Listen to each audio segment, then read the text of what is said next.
Welcome to my channel. मेरा नाम है मृदुला और आज हम डिस्कस करने वाले हैं कॉम्प्लेक्सेशन के बारे में। तो सबसे पहले हम कॉम्प्लेक्सेशन की डेफिनेशन देख लेते हैं। कॉम्प्लेक्सेशन बेसिकली क्या होता है कि दो स्पीसीज या दो से ज़्यादा स्पीसीज भी जो है वो एक दूसरे के साथ कुछ इस तरह एसोसिएट करते हैं कि वो एक दूसरे पे इंटरडिपेंडेंट एग्जिस्टेंस के कैपेबिलिटी रखते हैं। और ये जो कॉम्प्लेक्स होता है बेसिकली डोनर एक्सेप्टिव मैकेनिज्म पे बेस्ड होता है या फिर लुईस एसिड बेस रिएक्शन पे बेस्ड होता है, जो कि दो या दो से ज़्यादा केमिकल कंस्टिट्यूएंट जो है वो एक दूसरे के साथ रिएक्ट करते हैं और एक कोऑर्डिनेशन कंपाउंड या फिर कह सकते हैं कि एक कॉम्प्लेक्स फॉर्म करते हैं। किसी भी कॉम्प्लेक्स में डोनर कंपाउंड जो होगा वो आपको कोई नॉन मेटालिक एटम हो सकता है या फिर कोई आयन हो सकता है जो कि फ्री फॉर्म में हो सकता है या फिर किसी न्यूट्रल मॉलिक्यूल के अंदर प्रेजेंट हो सकता है या फिर कोई आयनिक कंपाउंड हो सकता है या फिर ऐसा जो कि एक इलेक्ट्रॉन पेयर जो है वो डोनेट कर सकता है। तो बेसिकली जो नॉन मेटल्स होते हैं वो इलेक्ट्रॉन डोनेट करते हैं और जो मेटल्स होते हैं वो इलेक्ट्रॉन एक्सेप्ट करते हैं। ठीक है। तो आयन के फॉर्म में जैसे कि आपका हो जाता है सोडियम क्लोरीन। तो यहाँ पे जब किसी भी आपके एलिमेंट के साथ चार्जेस ऐसे रिप्रेजेंट हो तो उसको हम आयंस बोलते हैं। तो अगर हमारा डोनर नॉन मेटालिक है यानी एक्सेप्टर क्या होगा, मेटालिक एटम होगा या कोई न्यूट्रल एटम होगा जिसमें ये टेंडेंसी होगी कि वो पेयर ऑफ इलेक्ट्रॉन्स को एक्सेप्ट कर सके। तो अगर एक डोनेट करेगा पेयर ऑफ इलेक्ट्रॉन, दूसरा एक्सेप्ट करेगा, तो इस तरह से वो एक एसोसिएशन फॉर्म कर लेंगे। तो कोई भी जो कॉम्प्लेक्स फॉर्म होता है उसमें कुछ फोर्सेस एक्ट करते हैं जिसके थ्रू वो कॉम्प्लेक्स फॉर्म होता है। तो वो हो सकता है आपका कोवेलेंट बॉन्ड, यानी कि जब इक्वल शेयरिंग ऑफ इलेक्ट्रॉन्स होगा तो कोवेलेंट फॉर्मेशन बॉन्ड का फॉर्मेशन होगा। कोऑर्डिनेट कोवेलेंट बॉन्ड यानी कि एक दूसरे के साथ शेयर करके अलग अलग स्पीसीज बॉन्डिंग फॉर्म करेंगे। या फिर wander wall force of dispersion present होगा या फिर डाइपोल डाइपोल इंटरेक्शन की वजह से कॉम्प्लेक्स का फॉर्मेशन होगा या फिर हाइड्रोजन बॉन्ड की वजह जो है वो फोर्स के फॉर्म में प्रेजेंट होगा जो कि कॉम्प्लेक्स फॉर्मेशन में हेल्प करेगा। एक बार कॉम्प्लेक्सेशन हो जाता है तो जो भी हमारा कॉम्प्लेक्स फॉर्म होता है जिन भी स्पीसीज की वजह से होता है तो उनकी अपनी अपनी प्रॉपर्टी होती है। ठीक है। तो जब कॉम्प्लेक्स फॉर्म होता है तो उसमें उस कॉम्प्लेक्स स्पीसीज की जो है कुछ प्रॉपर्टीज़ जो है फिजिकल और केमिकल प्रॉपर्टीज़ में चेंजेस आ जाते हैं। जैसे सॉल्युबिलिटी चेंज हो जाएगी, उनकी स्टेबिलिटी जो है उस पर इफेक्ट पड़ेगा, उनका जो पार्टीशन कोफिशिएंट है उस पे असर पड़ेगा, उनकी एनर्जी एब्जॉर्प्शन जो है वो अल्टर हो जाएगी, उनसे जो एनर्जी निकलेगी वो अल्टर हो जाएगी। और साथ ही जो भी ड्रग यानी कि जो भी कॉम्प्लेक्स फॉर्म हुआ है उसकी कंडक्टिविटी पे भी फ़र्क पड़ता है। ठीक है। तो ये बेसिक था आपका एक कॉम्प्लेक्स क्या क्या होता है, कैसे फॉर्म होता है और किस चीज़ को हम कॉम्प्लेक्सेशन करते हैं, वो कैसे इफेक्ट डालता है। अब इस कॉम्प्लेक्सेशन का बेसिकली फार्मेसी या मेडिसिन में क्या एप्लीकेशन है, मतलब इसका हम क्या यूज़ कर सकते हैं। तो सबसे पहले जो इसका फिजिकल स्टेट पे जो ये इफ़ेक्ट डालता है कॉम्प्लेक्सेशन, उससे हमें क्या बेनिफिट हो सकता है। तो जो कॉम्प्लेक्सेशन की वजह से जो प्रोसेसिंग कैरेक्टर्स होते हैं, जब कोई लिक्विड सॉलिड में कन्वर्ट होता है तो वो और बेटर हो जाती है। जैसे अगर नाइट्रोग्लिसरीन को हम उसके क्रिस्टलाइन इंक्लूजन कॉम्प्लेक्स में कन्वर्ट कर दे बीटा साइक्लोडेक्स्ट्रिन यूज़ करके, तो जो कॉम्प्लेक्स में 15.6% नाइट्रोग्लिसरीन होगा जिसकी वजह से वो एक्सप्लोजन प्रूफ हो जाएगा, यानी कि वो जल्दी एक्सप्लोड नहीं होगा। सेकेंड चीज़ है वो है वो वोलेटिलिटी।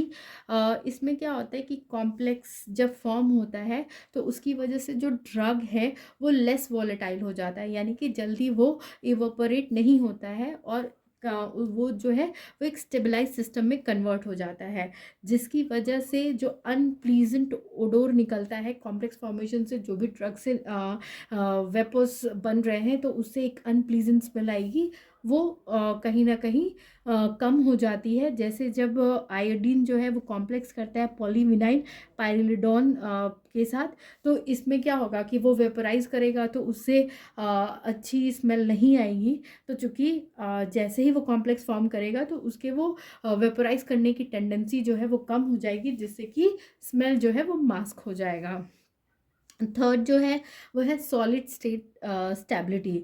दो कॉम्प्लेक्सेशन की वजह से जो सॉलिड स्टेट स्टेबिलिटी है वो ड्रग की और बढ़ जाती है। जैसे बीटा साइक्लोडेक्स्ट्रीन जो है जब वो विटामिन ए या डी के साथ कॉम्प्लेक्स फॉर्म करता है तो वो ज़्यादा केमिकली स्टेबल हो जाता है।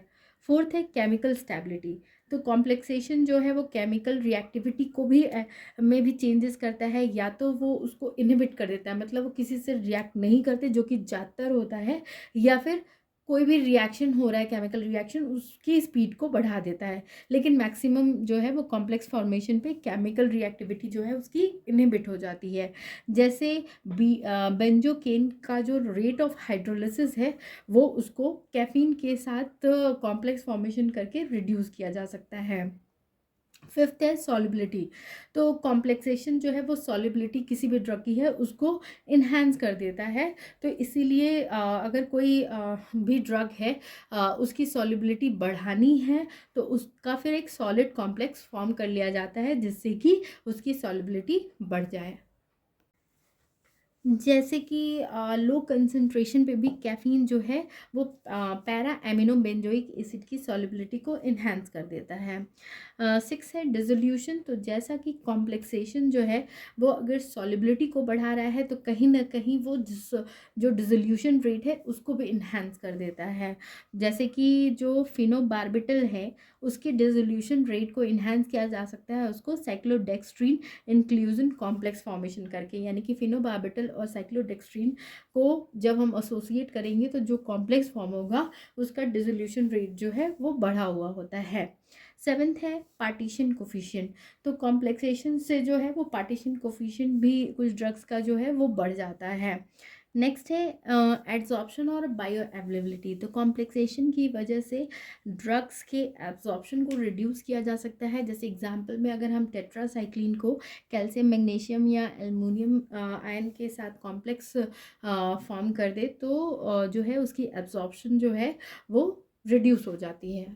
जो है वो बायो अवेलेबिलिटी को जो है वो इन्हांस कर सकता है, यानी कि ड्रग्स जो है वो ज़्यादा अवेलेबल हो सकते हैं अगर वो कॉम्प्लेक्स फॉर्म में हो। जैसे कि बीटा साइक्लोडेक्स्ट्रीन जब इंडोमेथासिन या बार्बिचुरेट्स के साथ कॉम्प्लेक्स फॉर्मेशन करता है तो इन ड्रग्स की बायो अवेलेबिलिटी बॉडी के अंदर के इन्हांस कर देता है। नाइन्थ है रिड्यूस टॉक्सिसिटी। तो बीटा साइक्लोडेक्स्ट्रीन जो है वो जो अल्सरजेनिक इफेक्ट होता है एंडोमेथासिन का, यानी कि एंडोमेथासिन बॉडी के अंदर जाके अल्सर्स प्रोड्यूस कर सकता है, लेसेंस प्रोड्यूस कर सकता है, उसको जब वो कॉम्प्लेक्स फॉर्म में होता है बीटा साइक्लोडेक्स्ट्रिन के साथ तो ये टेंडेंसी जो है उसकी थोड़ी रिड्यूस हो जाती है। उसके साथ ही बीटा साइक्लोडेक्स्ट्रिन के साथ अगर क्लोरप्रोमाजीन जो है वो कॉम्प्लेक्स फॉर्म करके रखता है तो उसके कॉम्प्लेक्स जो है वो लोकल टिश्यू टॉक्सिसिटी रिड्यूस कर देती है। यानी कि क्लोरप्रोमाजीन को एज अ सिंगल ड्रग दिया जाए विदाउट कॉम्प्लेक्स फॉर्म में तो वो टिश्यू टॉक्सिसिटी कॉज कर सकता है, लेकिन जब बीटा साइक्लोडेक्स्ट्रिन के साथ वो कॉम्प्लेक्स फॉर्म करके दिया जाता है तो वो जो भी लोकल टिश्यू टॉक्सिसिटी है क्लोरप्रोमाजीन की वजह से उसको वो रिड्यूस कर देती है। टेंथ है कि एंटीडोट फॉर मेटल पॉइजनिंग। इसमें क्या है कि बहुत सारे टॉक्सिक मेटल आयंस है जैसे आर्सेनिक, मरकरी, एंटीमनी एक्सेट्रा। ये जो है वो एसएच ग्रुप जो एंजाइम्स के एसएच ग्रुप होते हैं उनके साथ ये बाइंड अप कर जाते हैं और फिर जो नॉर्मल फंक्शन होता है एंजाइम्स के उसके साथ ये इंटरफेयर करते हैं, यानी कि ये टॉक्सिसिटी प्रोड्यूस करते हैं, एंजाइम को अपना फंक्शन परफॉर्म नहीं करने देते हैं। तो ऐसे बहुत सारे कंपाउंड्स हैं जिसमें से एक एग्जांपल हम लेते हैं डाइमरकैप्रोल, बैल ब्रिटिश एंटी लिविसाइड जिसका नाम है, वो जो है इन सॉल्युबल आयंस के साथ कॉम्प्लेक्स फॉर्म कर लेता है, एक वाटर सॉल्युबल कॉम्प्लेक्स फॉर्म कर लेता है और उनको जल्दी से बॉडी से एलिमिनेट कर देता है, जिसकी वजह से वो एंजाइम से बाइंड अप नहीं करते हैं और ना ही उनके फंक्शन को वो अल्टर कर पाते हैं। 11th है drug action through metal poisoning. तो ये ड्रग एक्शन कैसे प्रोड्यूस करते हैं मेटल पॉइजनिंग कॉज करके? तो हमारे बॉडी के अंदर बहुत सारे जो है एलिमेंट्स प्रेजेंट हैं, उनके साथ ये रिएक्ट करके कॉम्प्लेक्स फॉर्म करते हैं और फिर उसके बाद ये मेटल पॉइजनिंग कॉज करके ड्रग के एक्शन को इन्हांस करते हैं। जैसे एग्जांपल में अगर हम ले तो 8 हाइड्रोक्सी क्विनोलिन जो है वो बॉडी के अंदर जो आयरन है उसके साथ कॉम्प्लेक्स फॉर्मेशन करता है। फिर ये जो कॉम्प्लेक्स फॉर्म होता है वो मलेरियल पैरासाइट जो कि बॉडी के अंदर मेटल के एक्यूमुलेशन कॉज करता है, उसके सेल मेम्ब्रेन के थ्रू पेनिट्रेट करता है और 8 हाइड्रोक्सीक्विनोलिन जो कि एंटी मलेरियल ड्रग है उसके एक्शन को और भी इन्हांस कर देता है, क्योंकि वो उस को किल कर देता है। ठीक है। 12th है development of novel drug delivery system. तो कॉम्प्लेक्स का यूज़ करके बहुत सारे नॉवल ड्रग डिलीवरी सिस्टम्स जो है वो बनाए जा सकते हैं, क्योंकि जो कॉम्प्लेक्स होते हैं ड्रग के पॉलीमर के साथ वो सस्टेन ड्रग डिलीवरी डिवाइसेस के फॉर्मुलेशंस में काफ़ी यूज़फुल होते हैं। कॉम्प्लेक्सेशन जो है वो ड्रग्स के ऐसे में भी यूज़ होता है, जैसे कि कॉम्प्लेक्सोमेट्रिक टाइट्रेशन यूज़ करके बहुत सारे ड्रग्स जिसके अंदर मेटल आयंस प्रेजेंट होते हैं उनका ऐसे किया जा सकता है। Complexation as a therapeutic tool भी यूज़ होता है, जैसे कि सिट्रेट और ईडीटीए जो है वो ब्लड के प्रिजर्वेशन के लिए यूज़ होते हैं एज अ एंटीकोगुलेंट। कॉम्प्लेक्सेशन जो है वो डायग्नोस्टिक एजेंट की तरह भी काम करता है, जैसे T90 कॉम्प्लेक्स जो है जो कि सिट्रेट के साथ कंबाइन करता है और फिर किडनी के डायग्नोसिस के लिए यूज़ होता है, साथ ही ग्लोमेरुलर फिल्ट्रेशन रेट के मेज़रमेंट के लिए भी इसको यूज़ किया जाता है। ठीक है। तो ये था अबाउट आपका एक जनरल इंट्रोडक्शन, कॉम्प्लेक्सेशन क्या होता है और उसका क्या एप्लीकेशन है। अगर आपको मेरा ये वीडियो पसंद आए तो प्लीज़ इसे लाइक शेयर और कमेंट करें। Thank you for watching.